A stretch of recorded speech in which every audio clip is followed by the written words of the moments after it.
Okay, so vectors lesson 1, part 2. In this lesson, what we're going to do is talk about vector addition and vector subtraction. Well, what we're looking at right here is that the first property of vectors is when you apply the addition property to vectors, you get a vector. So vector A plus vector B equals vector C. That may seem obvious, but not all mathematical operations will result in vector quantities. And a couple pages of notes, we're going to talk about dot products. I'm going to introduce a new topic to a lot of you.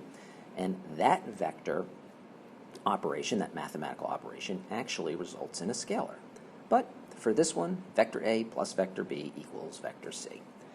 All right, I'm going to talk about the graphical method for adding vectors as it's stated here.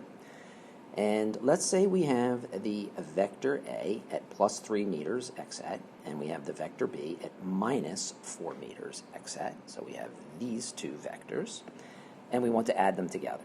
Well, so we are going to generate the vector C, and it's going to equal the vector A plus vector B. All right, the tip-to-tail method. So it's a graphical approach using a ruler. You keep everything to scale. So whatever length the vector A is, you leave it alone. Whatever length the vector B is, you leave it alone. And the first thing we're going to do is actually what I call a zeroth step. So here I have steps 1 and steps 2, but we're going to actually do a zeroth step. A zeroth step, the first step actually, is to just repeat the vector A drawn from the origin. So you're just going to redraw vector A from the origin and put it on the axis. You are then going to take the tail, and sometimes I like to think of these vector arrows as actually archery arrows, so the tail is would be the feather end of an archery arrow, and obviously the tip is the tip of the arrow. But you're going to take the tail of the arrow and pin it onto the tip of vector A. So we're kind of stacking these arrows up. Now, I don't have vector B drawn right on top of vector A so that we can actually see vector B. I drew it just slightly above, but technically it would be drawn right on top. So here we have the vector B,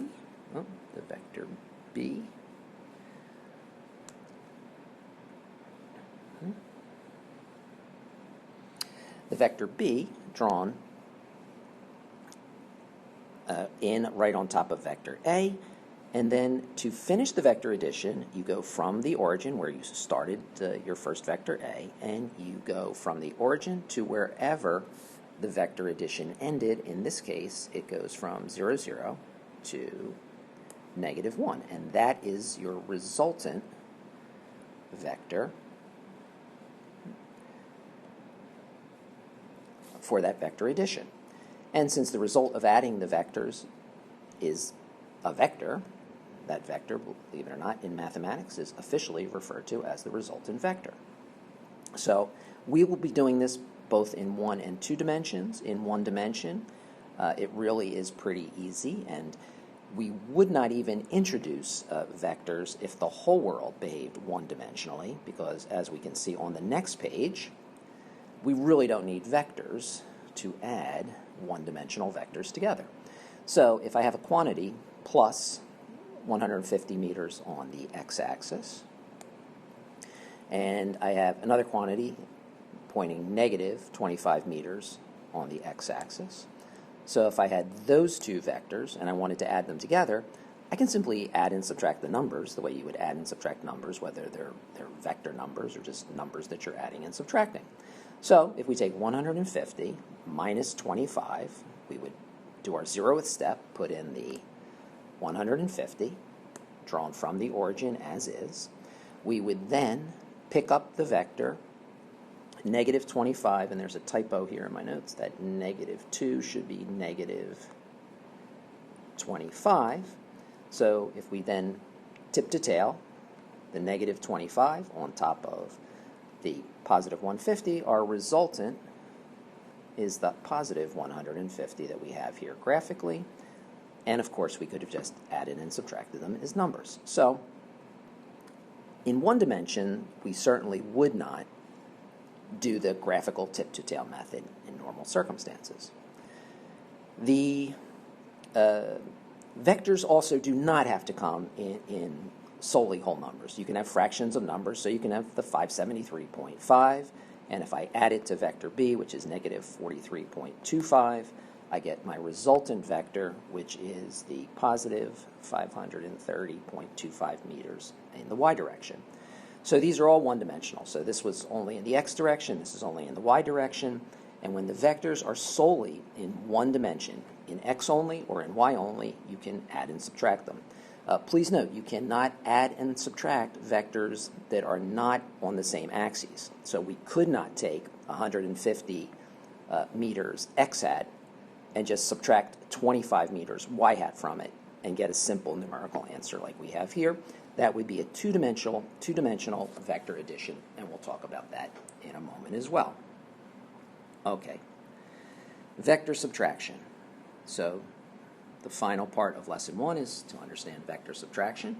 And for vector subtraction, we're going to think of it as vector addition only, but now we're going to add the negative of the vector that we're subtracting. Now, what do I mean, add the negative of the vector we're subtracting? We're going to first generate the vector negative b. To generate the vector negative b, you simply are going to take the 180-degree version of the vector b. So if the vector b, in this case, so we're going to go down here and look at our example real quick. If the vector b is negative 7, so that's the vector b itself, we are going to 180 degree it, and we are going to make the vector negative b, and now notice the vector negative b becomes positive 7 x hat. So now we have a simple vector addition based on the vector a plus the vector negative b, and that's the vector addition that we have shown here. The vector addition of a for x hat, tip to tail. I'm going to pin vector b onto vector a. I just pick it up without changing the orientation, pin it onto vector a. I get my resultant plus 11 meters x hat, and voila, I am done. And just as we said before, if the world were only one-dimensional, we would not be doing this graphical tip-to-tail method, but I just wanted to introduce you to the concept one-dimensionally before we move on to two-dimensional examples. So we could have taken the vector for x hat, the vector negative b, distributed the negative through to get a positive 7 to get our plus 11 meters x hat. So one-dimensionally, vectors really don't come into play as much because we can handle them algebraically so easily, but the concept will be the same two-dimensionally. So you have your lesson 1 problems to work on, and we'll come back and pick up with two-dimensional vectors.